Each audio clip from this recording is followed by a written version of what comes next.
jano gi nga xam ne amal na ko ak ndawal réew mi député yi ci assemblée nationale muy des questions d'actualité revenir na ci projet de loi bi nga xamante ni junjoon nañ ko ci benn ci conseil des ministres yi mujj ne ñi ngi waajal yóbbu assemblée nationale benn projet de loi ilimaanu jëwriñ ñi Ousmane Sonko di xam ne ni jébbal na ko le président de l'assemblée nationale ba la ca des nag mooy càmbar daal di koy voter loi ba mën a entrer en vigueur bu ñu sukkandikoo ci loi bi nag dafay ñëw remplacer article 319 du code pénal yoon wi nga xamante ni nii Sénégal daf ko naal ci képp koo xamante ni dañ lay toppee li nga xamante ni nii mooy wàllum acte contre nature ñu durcir maanaam gën a diisal li nga xamante ni mooy daan yi ngir phénomène boobu noonu ñu mën koo xeex suñu réew. loi bi nag la ci mat a leeral mooy dafa njëkk a définir d'abord lan mooy acte contre nature parce que wax naa ni article 319 dafa ñëw rek ne acte contre nature xëy na ku ci nekk mën nga ko interpréter ba ñenn ñi sax jàpp nañ ni ñi ñuy tudd ci mbir mi bu ñu demee ci yoon bu ñu wutee avocat bu baax sunu loi ba nañ ko bindee mën nañ ci sukkandiku ba am li nga xamante ni mooy liberté. loi bu bees bi nag bi ñu yóbbu assemblée nationale muy projet de loi bi dafa ñëw la mu njëkk a def mooy définir d'abord lan mooy acte contre nature loi bi ne acte contre nature mooy lan mooy bépp sëy yoo xamante ni nii nit def na ko sekk ko koo xam ne ñoom ñaar ñoo bokk même sexe. maanaam góor di sa góor wala jigéen di sa jigéen loi bi ñëw ni lii de acte contre nature la définir ko mu leer loi bi ñëwit ne lan mooy acte contre nature loi bi ñëwaat ne acte contre nature mën nañ ko tekkee nit kuy sëy nit ci leneen la nga xamante ni nii par exemple nit ki mën na dee parce que ci phénomène góor jigéen ñi am na ci ñuy sëy ak ay néew loolu tamit acte contre nature la yoon wi ne lii mën nañ ko définir ci loi bi mu leer ne ku ko def yow lii mën na la ci fekk ñu ne waat lan mooy acte contre nature loi bi ñëw leeralaat ko ne nit ñi nga xam ne ñoom itam ci beneen phénomène ci biiru borom ñaari tur yi la dañuy sëy ak ay mala ñu ne lii tamit acte contre nature la donc loi bi définir ko d'abord mu leer donc loolu mooy wute gi par rapport ak loi bi fi jotoo nekk léegi nag la loi bi wax ci ku def jëf jooju loi bi mu ne képp ku ko def muy acte contre nature selon niñ ko définiree mën nañ la daan juróomi at jàpp fukki ati kaso ba noppi alamaan la 2 millions jëm ba fukki millions ci franc CFA nga fay ko loi bi ne bu fekkee ne nag acte contre nature bi maanaam jëf yooyu ñu lim nit ki daf ko def jëmale ko ci mineur maanaam koo xam ni amagul fukki at ak juróom-ñett dañ ne le maximum de la peine sera prononcé maanaam daan wa na mu gën a diisee et bu ñu xoolee ci loi bi dañ ne mën nañ la daan juróomi at jàpp fukki at foofu xamal ni mën nañ la daan lu toll ci fukki at waaye duñ la daan la gën a yées fukki at di nga ko tëdd bu fekkee ni nit ko dafa sëkk ak ab tout tànk goo xamante ni nii xëy na majeuragul mais il faut savoir que ci loi bi dafa am benn aspect bu ci am solo muy dañ ko tëgg ba pare sécuriser ko maanaam loi bi naa mën nañu voter ay loi waaye est-ce que ci application bi du poser problème nit ki bu ñu ko jàppee am ay preuve ci moom ba yóbbu ko ci kanam àttekat bi est-ce que àttekat bi sax du am ci ay yoon yu mu jaar ngir mën koo bàyyi ñu ne kon nañu sécuriser loi bi donc loi bi ñëw ne dolli ci beneen mbir muy le juge ne pourra prononcer le sursis ni réduire l'emprisonnement au-dessous du minimum de la peine prévue par l'alinéa 1er du présent article mu ne ki nga xamante ni dañ ko tudd ci wàllu acte contre nature ci nañ ko limee bu demee ci àttekat ba àttekat bi ci boppam tënk nañ ko ni bu mu prononcer sursis maanaam diw daan nañ ko daan boo xam ni kaso du ko tëdd mu ne juge bi amul droit def loolu mu ne juge bi tamit amul droit wu wàññi peine bi la yées li nga xamante nii mooy peine minimum bi peine minimum boo ko déggee mooy dañ ne ku ko def dina la daan juróomi at jàpp fukki at juge bi mayuñu ko mu daan nit ki lu yées lu gën a suufe juróomi at maanaam nit ki lu mu néew juróomi at moom dina ko tëgg loolu tamit dañ ciy tënk ki nga xamante ni mooy àttekat bi donc loolu dafa bokk ci pàcc yi nga xamante nii dañ ko def pour sécuriser li nga xamante ni mooy loi bi ba képp ku ko def aussi àttekat ba moom du am benn lay wala prox ndoll ngir may kooku noonu li nga xamante ni mooy faveur loi bi aussi gis ne mbiru borom ñaari tur yi yamu rek ca acte bi waaye am na lu ñuy woowee apologie ñenn ñi di ko woowee propagande loi bi tamit ñëw ne loolu nañ ci taxaw parce que am na ci ñoo xam ne xëy na du ñu borom ñaari tur yi am na ci ñoo xam ne xëy na peut-être dañ leen di fay ngir ñuy fësal li nga xamante ni nii mooy mbiru borom ñaari tur yi ngir askan wa wala askan wañ koy defee mën koo soofantal loi bi ñëw ne foofu tamit nañ ci taxaw parce que loolu bokkul woon ci loi bi nga xam ne moo fi nekk jamono jii loi bi définir lan mooy apologie loi bi ne apologie mooy ngay fësal la nga xam ne mooy mbiru acte contre nature muy mbirum góor jigéen ak leneen la ca tegu nit ki di ko promouvoir ci parole maanaam kàddu nit ki di ko promouvoir ci écrit maanaam ci wàllu mbind di dooleel borom ñaari tur yi nit ki di ko promouvoir ci wàllu image maanaam nataal loo xam ne lu nit mën a gis la waaye nit ki di ko promouvoir ci nga xamante nii mooy wàllum son maanaam lu nit mën a dégg képp ku ko def wala ci yeneen moyens yu mën a doon ngir def propagande maanaam di dooleel wala di fësal wala di tagg ñi nga xam ni mooy borom ñaari tur yi ñu ne loolu noonu yow mun na la jàppee comme kuy def apologie maanaam di dooleel borom ñaari tur yi waaye ñu ne fii tamit dañuy élargir champ bi parce que buñ ne nit ki du ko def mun na jàpp ni borom ñaari tur yi kese la moo xam góor ak góor yi sëy wala jigéen ak jigéen yu sëy ñu ne apologie boobu dañ koy tere ci képp koo xam ni ci wax ci mbind ci nataal wala ci son li nit mën a dégg yaa ngi promouvoir li nga xamante ni mooy homosexualité muy góor ak góor yi sëy seeni biir wala jigéen ak jigéen yi sëy seeni biir wala lesbianisme yow ci nga bokk. bisexualité ñi nga xam ne dañuy sëy góor buy sëy ak moroomu góoram di sëy ak yeneen di jigéen kooku tamit ci la bokk ku koy promouvoir ci nga bokk. la transsexualité ñi nga xamante ni dañuy dem nekk ay góor ne dañoo bëgg a soppi seen bopp di def ay chirurgie ngir nduroog jigéen wala jigéen yi nga xam ne dem nañ ba seen statut nee nañ jigéen neexatu leen ñu ne dañuy soppaleku nekk góor def ay opération ak yooyu noonu ci loi bi ña koy promouvoir tamit ci loi bi ci ngeen bokk. ñi nga xam ne dañuy def li ñuy woowee zoophilie maanaam ñi nga xam ne dañuy sëy ak ay mala képp ku def apologie bi maanaam di ko fësal ci déggin wala ci mbind wala ci nataal wala nit mën a dégg loolu tamit loi bi ku koy def apologie ci nga bokk dañ la daan. li ñuy woowee tamit nécrophilie ñi nga xamante ni nii seen mbon xëy na xiir na leen ñuy sëy ak ay néew ñooñu tamit loi bi nee na leen tenir nañ leen en compte kuy def apologie bi wala di ko jëf yow xamal ni loi bi tamit mi ngi lay bàyyi xel. beneen pàcc aussi loi bi daf ko tenir en compte parce que nit bu jëlee décision ne dafay promouvoir maanaam fësal borom ñaari tur yi la ñuy def moo xam ci mbind ci solin ci waxin ak lu mu mën a nekk soit li koy waral mooy nit ki soit dañ koy financer. maanaam ñoom lobby homosexuel yi am nañ doole gu doy ne fay ay nit ngir ñuy def promotion mbon googu noonu loi bi ne promotion bi nag ak payoor ba loolu tamit loi bi daf ko jël en compte loi bi ne toute personne qui aura financé ou appuyé par quelque moyen que ce soit moo xam yoon wu mën a doon nga jël ab xaalis jébbal ko nit wala ab groupement ab mbootaay wala benn activité ngir dooleel wala li nga xamante ne nii mooy yokku fësal ni nga xam ne mooy borom ñaari tur yi ñi nga xam ne dañuy sëy ak ñi nga xamante ni nii ñooy seeni moroomu góor wala dem di sëy ak jigéen ñiy def transsexualité fësal li nga xamante ni nii mooy ñuy soppi seeni awra ak ñi nga xamante ni nii dañuy def li ñuy woowee zoophilie di sëy ak mala ak ñi nga xam ne dañuy sëy ak ay néew ka ñuy fay ak ka faye ñoom itam loi bi daf leen di daan yoo xamante ni nii loi bi ñëw na ci maanaam daan bi ci lan lay yemook ñu ne muy propagande bi apologie beeg yeneen ya ca topp nit ki dañ koy daan lu toll ci 2 at jàpp juróom-ñaari at kaso mën na ko tëdd ba noppi alamaan ko 500 000 jàpp 5 millions de francs CFA kooku lee mën nañ ko daan waaye loi bi am benn objection maanaam ab mais boo xamante nii daf ne nañ ci bàyyi xel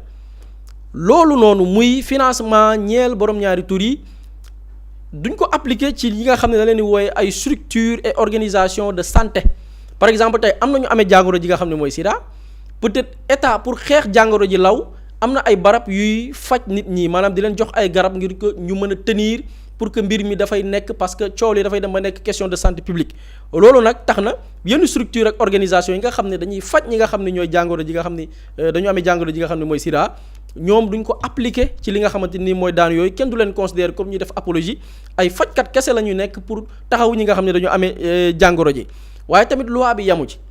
gis na ni gannaaw lii lépp nag xëy na nit ñi mën nañoo xaabaabal comme ni ko le premier ministre waxee xaabaabal bi mooy dem ba di tuumaal ñoo xamante nii ñoom seen yoon nekku ci wala nit gis nit mu am benn melokaan bi nga tuumaal ko loolu aussi loi bi daf ci ñëw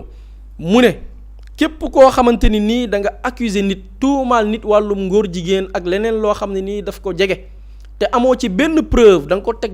seulement ci yàq der kooku noonu mën nañ la daal 2 weer jàpp 2 atu kaso mën laa alamaan lu toll ci 500 000 jàpp 2 millions ci suñuy koppar donc loi bi ci tënk soxna Ramatulaay noonu la demee par rapport ak projet de loi bi war a dem na sax assemblée nationale xëy na commission bi ñooy dajaloo càmbar ko laataa ñuy dem séance plénière mën koo layal ngir mën koo voter soxna Ramatulaay. jërëjëf Boury ci faram-fàcce bi daanaka leer na nañ mais Pape Samba bu fekkee dañoo bëgg a def taxaw seetlu ci wàllum différenciation maanaam ñaari loi yi nga xamante ne mooy bu premier ministre bi ak bi nga xamante ne mooy ànd sàmm jikko yi yow lan nga ci mën a wax. effectivement te loolu sax. il est bon de rappeler les postures yi nga xamante ne nit ñi amoon nañ ko parce que da ngay gis ñu bëri ñoo xamante ne daanuñu woon wax bu njëkk ba tey toog naan waaw dañoo war a criminaliser loi bi loolu ngeen fi waxoon nangam sangam ñun wax nañ ci biir plateau bi fii ni le véritable problème de la loi bi wax ci affaire bi mooy définir uñ clairement lan mooy acte contre nature fii lañ toogoon wax ko ci plateau bi ne article 319 bi dafa ne tout acte contre nature ou acte impudique ci loolu la ñuy toppee nit ñi nga xamante ni dañ leen doon tuddee ay homosexuels maintenant nag lan la ñu war a def justement pour mën a leeral carrément lan mooy homosexualité mooy ñu définir carrément lan mooy acte contre nature mooy li Boury doon expliquer léegi bu ñu ne nécrophilie zoophilie bisexualité homosexualité c'est-à-dire que loolu tënk nga lépp acte contre nature yépp définir nga ko nga tënk ko mu leer naññ maintenant nag yan peine lañ ci prévoir woon ànd sàmm jikko yi dañoo ne woon 5 ans à 10 ans mooy bu lu ñuy naan criminaliser ñii tamit ñoo ne de 5 ans à 10 ans donc ba tey foofu ñu ngi ciy d'accord maintenant nag lan moo doon différence bi mooy sécuriser la loi pour que mu bañ a am ay porox ndoll parce que ñi nga xamante ne dañoo bëgg ñëw dugg rek ne waaw dañoo war a criminaliser à tout bout de champ c'est-à-dire que si tu criminalises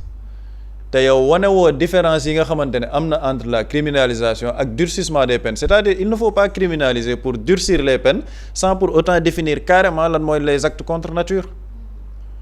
loolu ce serait de l'incohérence loolu ba pare day indi ay prox ndoll yoo xamante ni ce sera extrêmement difficile parce que prenons l'article 319 en l'état ñu ne la tout acte contre nature ak acte impudique définiroo ko carrément nga ni da nga ko criminaliser mais foofu c'est une boîte à Pandore c'est-à-dire que foofu nit ki boo ko jàppul flagrant délit deful aveu ci lan ngay jàpp nga ne pour criminaliser ko kenn ku ñëw ne dafa def une dénonciation calomnieuse diw góor jigéen la te du góor jigéen lan nga ci prévoir foofu nag moo nekk la différence entre loi bi nga xamante ni dugal nañ ko léegi ak bi nga xamante ni ànd sàmm jikko yi ñoom prévoir oon nañ ko te il est important de rappeler la posture de Ousmane Sonko en 2022 Ousmane Sonko lan la waxoon ci loi boobu noonu dafa ne woon présenté nañ ko te am na nuñ ko doon présenté moom du sax réfléchir daf ciy voter moom moo koy porter mais dafa gis ne am na ay sew-sew yoo xamante ni boolewuñ ki mooy maanaam définir le cadre juridique ba ci texte boobu noonu sax mu doon wax mu ngi ne ànd sàmm jikko yi aurait besoin d'accompagnement pour l'élaboration de la loi parce qu'une loi mal écrite est source d'insécurité juridique. J'ai soumis mes observations et signé sous réserve parce que la légistique est très sensible mooy lu ñu nekk di wax actuellement une loi boo xamante ni da nga ko mal élaborée une loi mal écrite est une source d'insécurité juridique insécurité juridique par rapport à qui par rapport ak ki nga xamante ni ñu ngi koy tuumal ak kii tuumal insécurité par rapport à quoi par rapport à la définition claire de l'acte contre nature looloo tax ñu ñëw ci loi bii nii lii mooy définition acte contre nature après lan lañ ciy def l'effet de propagande boobu noonu xam nga ñun wax nañ ci ànd sàmm jikko yi ñoom par rapport à la propagande ñu ngi yemoon ci l'image le son maanaam image parole écrit et geste foofu loi bu bees bi ñëw gën ko taawi ne la parole l'écrit l'image le geste le son ou par tout autre procédé quelconque foofu gën nañ ko taawi parce que le champ est beaucoup plus large boobu ça touche quoi les réseaux sociaux ñi nekk ci réseaux sociaux yi di wax ñun wax nañ ko ci plateau bay bëgg a dee ñi nekk ci réseaux sociaux yi di ko amplifier loi bi da leen di prendre en compte ñi nekk ci médias yi di ko défendre loi bi da leen di prendre en compte quand on dit la parole l'image le son les productions musicales ñun wax nañ ko fii ci plateau bi ne dañoo war a xoolaat suñuy clip les productions cinématographiques da koy jël en compte parce que wax nañ séries yi nañ xoolaat li nga xamante ne loolu lañ fay def par rapport à la propagande la loi da koy jël en compte par rapport ak daani ci apologie boobu ànd sàmm jikko yi dañ ne woon une prison de 3 à 5 ans ñii ñëw ne une peine de prison de 3 à 7 ans ba pare yokk ci lan lier le juge nan lañ ko lier parce que fële boo ne une peine de prison de 3 à 5 ans tu laisses le dossier à l'appréciation du juge bi mën na gis benn dossier mu ne lii xaaral ma ñamal kii sursis fii par rapport à cette loi le juge il est lié dañu ne ko yow mënoo prononcer une peine boo xamante ni sursis la wala bu gën a tuuti la peine minimale de 3 ans donc buñ ko indilee cas d'apologie de l'homosexualité juge bi ñu teg ko sur la table avec des éléments probants juge bi mënul joxe sursis mënul joxe une peine minimale bu wàcc 3 ans mooy maanaam képp ku ñu jàpp ci apologie wu homosexualité ak yi ñu tudd yépp de acte contre nature minimum 3 ans da nga koy tëdd avec une amende boo xamante ne mën na dem de 500 000 à 5 millions selon la gravité de l'apologie foofu gën nañ jox une sécurité juridique par rapport à l'article par rapport à la loi ñu ñëwaat ba tey fausse dénonciation ànd sàmm jikko yi prévoir ko woon et loolu moo taxoon Ousmane Sonko ne une loi boo xamante ni tëggoo ko de manière bien élaborée day indi une forme d'insécurité juridique insécurité juridique boobu mooy lan mooy benn sénégalais lambda mën na jóg parce que daa am ku mu jéppi daa am ku ko neexul ci koñoom comme ni ko premier ministre waxee ndax daa damm loxo bi nga ne kii góor jigéen la sans avoir aucune preuve si la loi elle est mal élaborée et mal écrite et prévoirul ce cas de figure là on a une loi boo xamante ne day indi une insécurité juridique donc loi bi tàncuñ ko fii ñu ñëw gars yi loi bi ñu fatt fépp ñu ne par rapport à la dénonciation calomnieuse mooy nga ñëw ne kii góor jigéen la te du góor jigéen il y a une sanction pénale qui est prévue ñu ne la sanction bi mën na dem de 3 mois à 2 ans plus amende mooy d'accord il y a une loi boo xamante ne dafay durcir lépp luy jëm ci homosexualité waaye yow sénégalais bi amoo droit wu gis benn nit ndax neexu la nga ne kii góor jigéen la te tegoo ko fenn te képp ku ko ci def ñu gis ni yow li ngay wax ni tegoo ko fenn yoon day dal sa kaw mën nga ci am une peine d'emprisonnement allant de 3 mois à 2 ans de prison loolu loi wu ànd sàmm jikko yi prévoir ko woon donc yooyu noonu yëpp dalay wan ne ñiy wax ne criminaliser c'est-à-dire que si tu veux venir pour criminaliser sans pour autant nga tënk lii nii yëpp ci loi bi tu criminalises loo xamante ne du am impact parce qu'en réalité li ñuy wax ci affaire homosexualité bi yëpp qu'est-ce qu'on veut lan mooy suñu objectif ñun mooy avoir un impact sur la société mën a doxañ baaraam homosexualité carrément pour wàññi ko ci réew mi nan nga koy wàññee une loi boo xamante ni dafay fatt fépp par rapport à la propagande par rapport ak ñi koy def nga mën a définir carrément lan mooy acte contre nature nga mën a prévoir ay sanctions yoo xamante ni même le juge dañ koy tënk parce que kenn xamul mën nga dajeek benn magistrat boo xamante ni il a des accointances homosexuelles ñu jox ko dossier bi mu ne kii sama mbokk la du ma ko daan xaaral ma jox ko sursis tout est possible looloo tax ñu war a fatt fépp moo tax ñu ne le juge il est lié par l'article 1 de cette loi mooy képp ku ñu jàpp ci propagande ak képp ku ñu jàpp sax ci homosexualité mu leer naññ ñu ne diw mii góor jigéen la juge bi mënu laa jox sursis maanaam képp ku ñu ni ko sénégalais mën a comprendre de manière facile képp ku ñu ne yow homosexuel nga de manière avérée di nga tëdd minimum 5 ans kaso boobu mooy explication bi gën a yomb 5 ans kaso minimum di nga ko tëdd loolu amul woon Sénégal loolu amul woon donc c'est ça l'importance de cette loi maanaam durcir les peines pour mu mën a am impact ci ñi nga xamante ni dañuy yëngatu ci mbirum góor jigéen te maa ngi naroon fàtte aspect bu am solo le financement est pris en compte parce que booy xool ci dossier yële lan la ñuy wax blanchiment de capitaux ndax affaire xaalis da ciy dugg am na ñoo xamante ni dañ leen di dugal ci mbir mi ndax dañ leen di jox ay conditions jox leen xaalis ñu ne ñu loi bii nii day prévoir sax par rapport au financement ay daan yoo xamante ne dañ ko ci mettre en place mais kon loi bi fatt na fépp l'objectif bi ñu amoon mooy xeex góor jigéen loi bi dafa xeex góor jigéen xeex kii xeexal góor jigéen xeex kii financer góor jigéen ba pare ne juge bi ñooñu noonu ñëpp mënoo leen jox sursis par force dinañ tëdd kaso minimum 3 ans wala 5 ans kii dénoncer góor jigéen te tegoo ko fenn yow sax yoon mën na dal sa kaw population bi yëpp lañ tënk ci loi boobu donc il y a une sécurité juridique par rapport à cette loi boo xamante ne bu ñu yemoon ci criminalisation sans pour autant ñu tënk lii nii yëpp ce serait une loi sans effet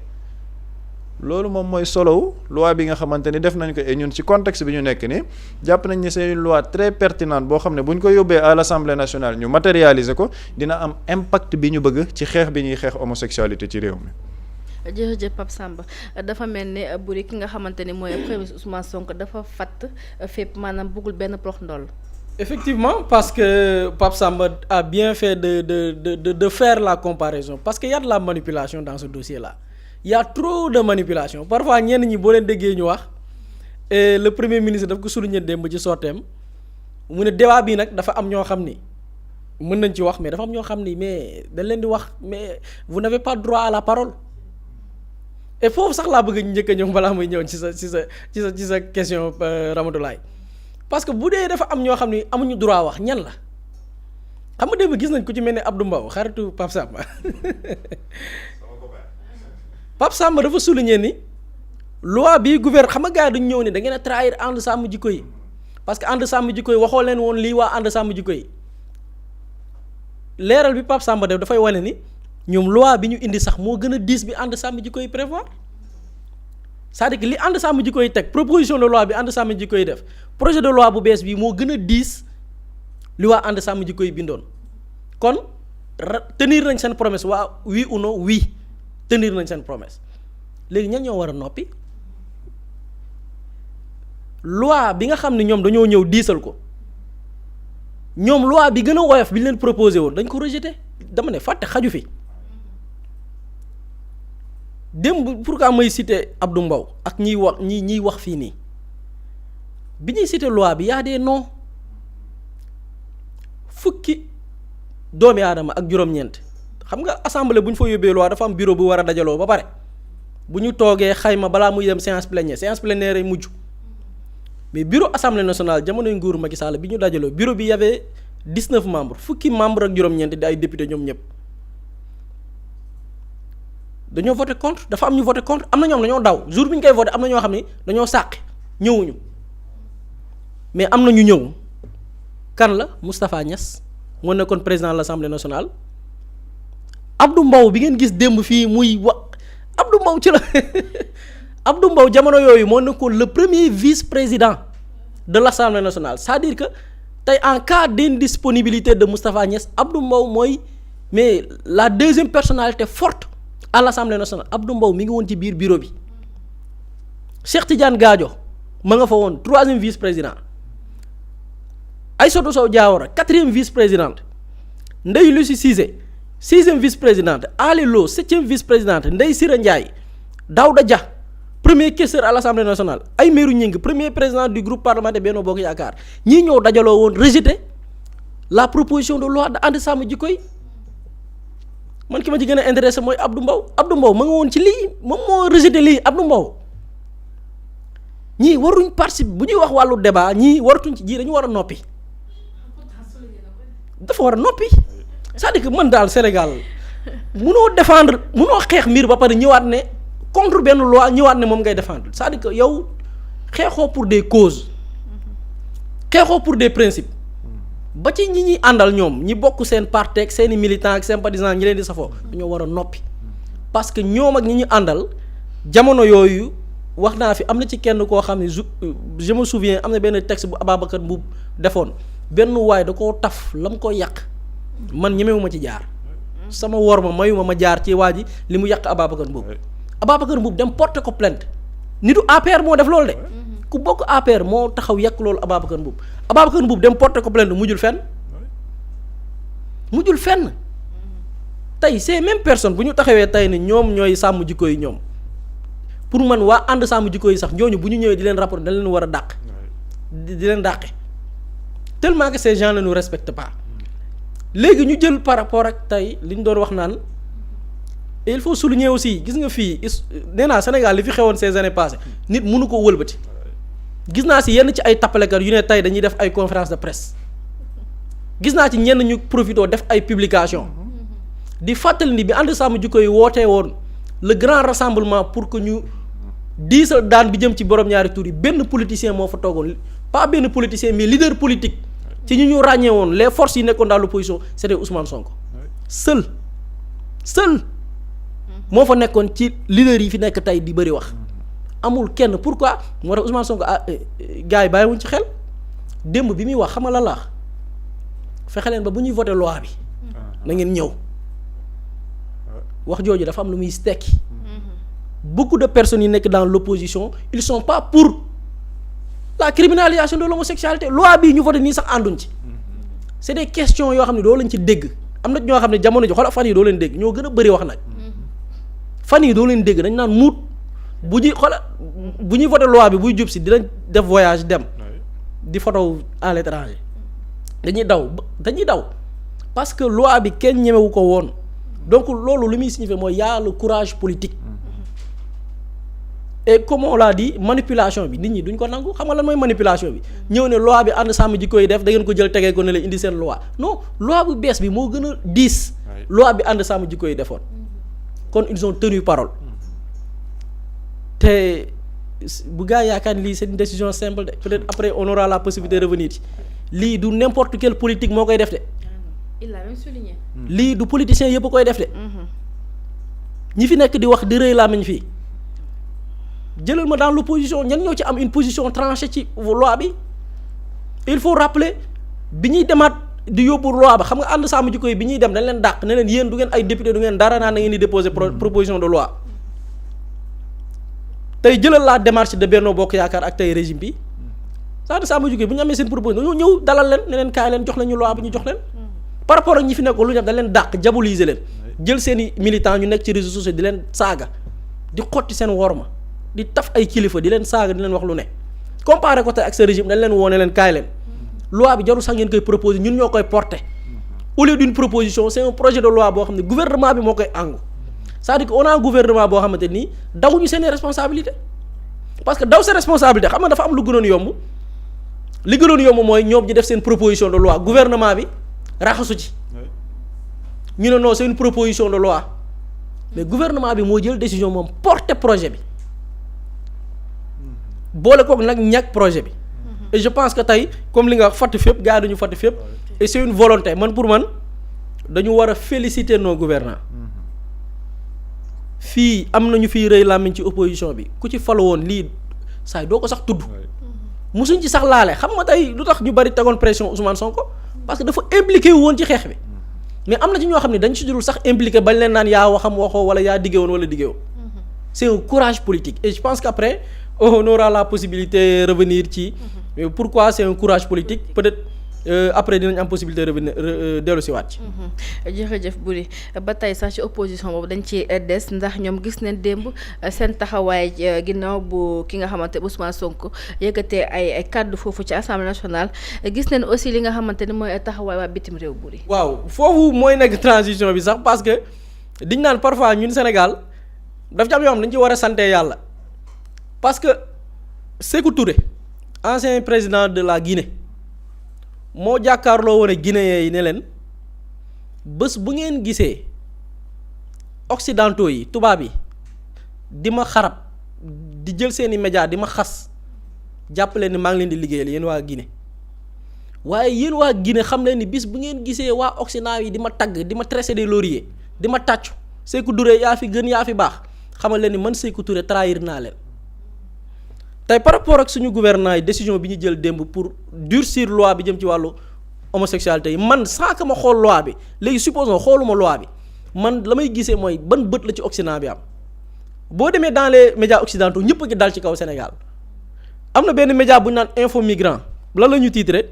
au Sénégal un projet de loi visant à durcir les peines pour homosexualité met en danger la communauté LGBT Sénégal ñu ngi ci tànku xañ jàmm ñi nga xamante ni nii ñooy mbootaayu wala kuréelu borom ñaari tur yi nga demaat beneen média muy Libération pas Libération bu Sénégal Libération bi Sénégal mooy bu baax bi mais beneen Libération bële bi ñoom lan la ñu wax homophobie ñoom déjà parce que ñoom dañuy xeex li ñuy woowee homophobie képp koo xam ni bëggoo borom ñaari dal naa yow tu es homophobe ñoom dañu def homophobie en rouge acte contre nature le gouvernement sénégalais veut doubler les peines réprimant l'homosexualité maanaam gouvernement bu Sénégal dafa jóg sax pour salfaañe li nga xamante ni nii mooy yenn ci ay àq ak yelleefu borom ñaari tur yi nga demaat ci beneen média muy France Info dañ ne la répression de l'homosexualité s'accentue sur le continent africain li nga xam ne mooy salfaañe àq ak yelleefu ñi nga xam ne mooy borom ñaari tur yi mi ngi wëy di jël ay tànk yu jéggi dayoo boo demee ci continent bi nga xamante ni nii mooy Afrique article bii ñu ngi ko bindoon ay jamono ci ginnaaw moment bi nga xamante ni ñu ngi doon annoncé ni dañuy yóbbu benn projet de loi à l'Assemblée pour durcir li nga xamante ni mooy daan yi maanaam man bu ma doon jàngat est-ce que nos gouvernants ci loi bi dañ ci jël une bonne décision man sama gët maa ngi koy wékk ci ban perception la ci France am man dama gëm ni suñu nguur yi jamono gii ñu nekk bu leen France ne baax na mooy bon na waaye bu leen France ne bon na nañu jàpp ni suñu dirigeant yaa nga ca yoon bu baax bi et la ma gëm jamono jii mooy effectivement suñu njiit ñi ngi ci yoon bu baax bi parce que Occident kontaanul. jërëjëf Boury Occident kontaanul Pape Samba. Occident kontaanuñ opposition bi kontaanuñ xam nga Boury dafa wax lu am solo c'est-à-dire que dans ce pays dafa am ñoo xamante ni vraiment man je me demande est-ce que ñoom dañuy xoolaat seen bopp est-ce que ñoom xool nañ bët bi leen sénégalais yi di gisee ndax ñoom am nañ tuuti conscience daal parce que boo jëlee ku mel ne Abdou Mbow sama dëkkandoo bi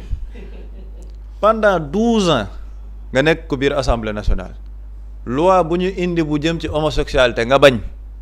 c'est-à-dire que da nga koy bañ doo ko sax xool au contraire yéen seen parti sax da ngeen di diaboliser ñiy xeex homosexualité da ngeen leen di diaboliser yow nga xeex ko pendant 12 ans c'est ça même Abdou Mbow moom mooy ñëwaat en 2026 naan Ousmane Sonko lan nga wax ci homosexualité c'est-à-dire que ces gens-là ne sont pas dans des combats de principe xam nga dañoo am opposition boo xam ne dañoo rafle sujet amuñ lu ñu wax amuñ lu ñu débat amuñ lu ñu proposer sénégalais donc dañuy jéem a xool lan mooy tendance bi rek ñu ne fii mën naa fi cognace nit ki xaar ma te gëmuñ li ñuy wax opposition boo xam ne bu teyee ñu ne ouais je suis avec les étudiants ce sont nos frères ce sont nos fils te rey nga fi une dizaine d'étudiants dans ton régime bu ñu waxee affaire góor jigéen nga ñëw taxaw waaw lii dañ ko war a xeex te li muy wax foofu assemblée gëmu ci dara gëmu ci tous parce que boo ko gëmoon bañ ko indee foofu da ngeen koy entériner ngeen voté ko ci seen régime voté woo leen ko lenn moo leen ci dugal mooy la manipulation mooy bi ñu doon wax sànq waaw moo fi waxoon dafay criminaliser te criminaliser wul ànd sàmm jikko yi li mu waxoon da ngeen ko tegee na le Ababacar Mboup bii jiite am ànd sàmm jikko mais on ne peut pas être plus royaliste que le roi moom génn na ne je salue le courage des autorités Ousmane Sonko lii ak lii la ci def dalal na ma waxtaan nañ ci lii te gis naa ne lu mu def nii ñun li ñu bëggoon sax loi bi moo ëpp li ñu bëggoon ñun waa ki doon xeex loolu pendant des années moom mu toog ne man li ma bëggoon sax ñii dañ ma ko dollil yow nga ko doon xeex doo noppi looy wax li waay waxoon bu ñu la waxee nga wax looy wax c'est-à-dire que looy wax lenn rek moo tax nag ñuy wax nag c'est parce que ñoom gëm nañ ne ils peuvent séduire yenn nit yi nekk dans l'Occident yi nga xamante ne dañoo am cet agenda homosexuel là parce que ñoom comme xam nañ ne ils ne sont pas avec le peuple sénégalais peuple bi dégluwuñ leen fépp fu ñu mën a am ñu leen di jàppale dañ koy dem uti ji ce sont des discours pour plaire à ces lobbies yi nga xamante ne ñu ngi sur le plan international mais ñoom nag nañ xam ne jamono ji les Sénégalais ne peuvent plus être manipulés les gens dañuy gëstu di xool ce qui se passe sur l'international te ñu ñëw ci Occident boobu Boury dafa wax lu am solo quand les médias français t'applaudissent tiital bu ñu ñëwee di dal sa kaw mais da ngay xool entre la sortie de Ousmane Sonko ak article yi nu mu bëriwee da ngay c'est pas fortuit ñun chaque jour ñu wax ko fi dans ce pays dans ce plateau sur la scène internationale il y a 2 lobbies yoo xamante ne ce sont des lobbies hyper puissants ils ont infiltré fépp ci société yépp le lobby sioniste le lobby homosexuel ñu ngi fépp ba jamono ji sax par rapport ak bu ñuy lëkkaloog avec des pays africains dañuy dugal le cadre homosexuel yéen fan ngeen ci taxawee lan moo ci seen position en tant que gouvernement moo tax may ñëw sur le courage de nos autorités gis nga xam nga Ousmane Sonko wax na ko démb nee na dafa dem di waxtaan ak ay yenn partenaires ak yooyu gars yi ne ko moment bii nii ce n'est pas le bon moment pour dugal waxu homosexualité parce que gars yi seeni financement ak seeni mbir mën nañ ko téye mais tout le monde sait que le Sénégal vit une situation économique difficile ndax bor bi ñuy fay ci Macky Sall bu doon beneen régime la bu fi doon régime bi fi jóge régime Macky Sall dañu naan duñ ko tudd gars yi bu ñu demee di waxtaan ñu ne leen homosexualité ñu ne leen duñ fi am benn problème suñu société nanguwuñ mais duñu am problème pour que gars yi mën a ñëw financer mais ces gens disent niet Ousmane Sonko ne man bii mooy le premier projet de loi boo xam ne man maa koy porter et je l'assume on vit une révolution dans ce pays là te après dinañ ci ñëwaat sax c'est-à-dire que on est en train de vivre une révolution dans ce pays c'est-à-dire que yow mën nga bañ des financements extérieurs pour préserver une valeur morale boo xamante ni ci sa biir société la nekk.